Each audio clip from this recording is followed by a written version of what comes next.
If you want to spice up an otherwise flat panel on your next car audio or custom interior project, adding this grooved geometry to a panel can give it a very unique look. Now, with the precision of these grooves that I added on a recent subwoofer enclosure build I finished, you might think that it was done with an expensive CNC machine. But that's not the case at all. Instead, we used these special templates from our show sponsor, Mobile Solutions. With these and a few very basic tools, you can add a ton of unique geometry to a project. But there are definitely some important tips that you're going to want to follow to get the best results. Now, really quick, if you are doing a car audio build, you're of course going to need wiring for that project, and my go-to source is our show sponsor, New Concepts. On their website, you can find power and ground wire, power distribution parts, signal wires, speaker wire, and much, much more. In my experience, their gear is very reliable, it's extremely easy to use, and it pairs really well with a clean car audio build. To learn more, check them out at newconcepts.com or at the links down in the video description. I'm going to be adding a hex pattern on the inside of these beauty panels here. Now, since I'm going to be using the matrix only on the main baffle board here, I'm going to get these other pieces out of the way. For this particular project, I've decided to go with the stretched hex pattern here.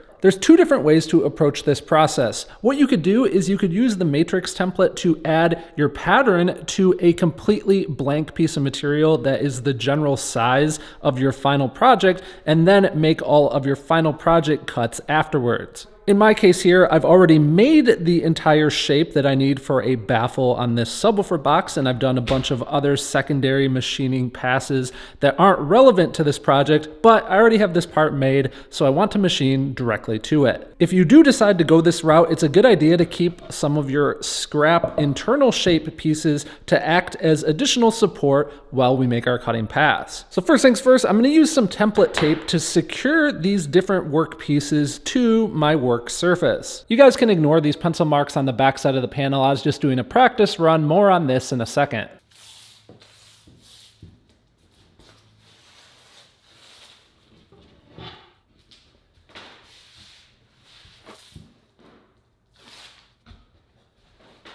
So now that I have each of these pieces stuck to my work surface, I want to start laying out my geometry for the cuts. It's always helpful to have a center line, which I've drawn, and I'm also going to add a center line this way that is centered on the height of the subwoofers. Now, the purpose of adding those lines is we can use them to align our alignment lines that are part of the template. By doing this, we ensure that our pattern stays perfectly square with the edge of our piece. Now, if we want to get an idea more of what our pattern is going to look like and what it's going to line up with, we can use one of the included pencil trace guides. And what you do is you simply just put this in the channel, and it has a little hole on the inside of it. And you can use a pencil to draw the path that is going to be cut by the router bit. That's actually what I did earlier on the back side of the piece, and in this case what that allowed me to do was to make sure that I avoided having any of my magnet mounting positions in the direct path of where the router is going to run.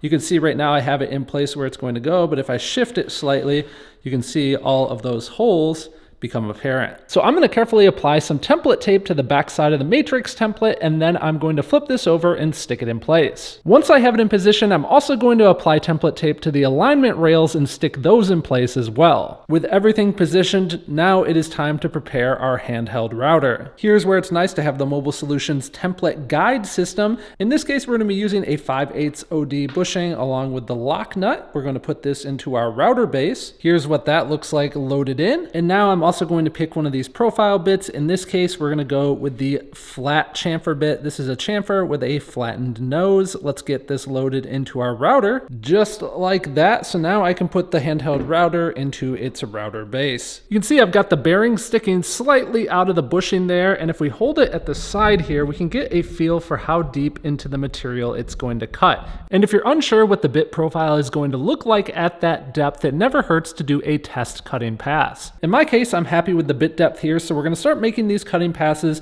and as you can imagine, what's going to happen here is this bushing is going to simply ride in these channels, transferring that shape. So here I am making my cutting passes. A few tips for you guys. You definitely want to make sure that you have some good dust collection if possible. You don't have to have a super expensive dust collector. A shop vac will do just fine, but you do want to try to collect it at the source if you can. You also want to make sure that you're applying the majority of the force down the path and not pushing too hard into the direction of the rails. Finally, don't try to work too fast, just let the router bit do its job and make the cutting pass. Don't force the router. With our cutting passes complete, I can pop off the matrix template and remove all of the template tape. Now here you can get a first look at the pattern that is left in place. And all I need to do now is stage this down to the next set of grooves and stick it in place with template tape again to make my next set of cutting passes. Now I need to also make the overlapping cuts, and I do this by flipping the matrix around on the guide rails to make the other side of the hex pattern. You can even create different offset patterns based on where you position the template on the guide rails. As you can imagine, I can repeat this process as many times as I want to cover an unlimited area. Let's pop these pieces out that we know we're going to discard and put on some of the other pieces here to get a feel for how this is going to look. So here we have it, a unique one-of-a-kind pattern that is applied to my beauty panel for this subwoofer enclosure, and of course this could be used on amplifier racks,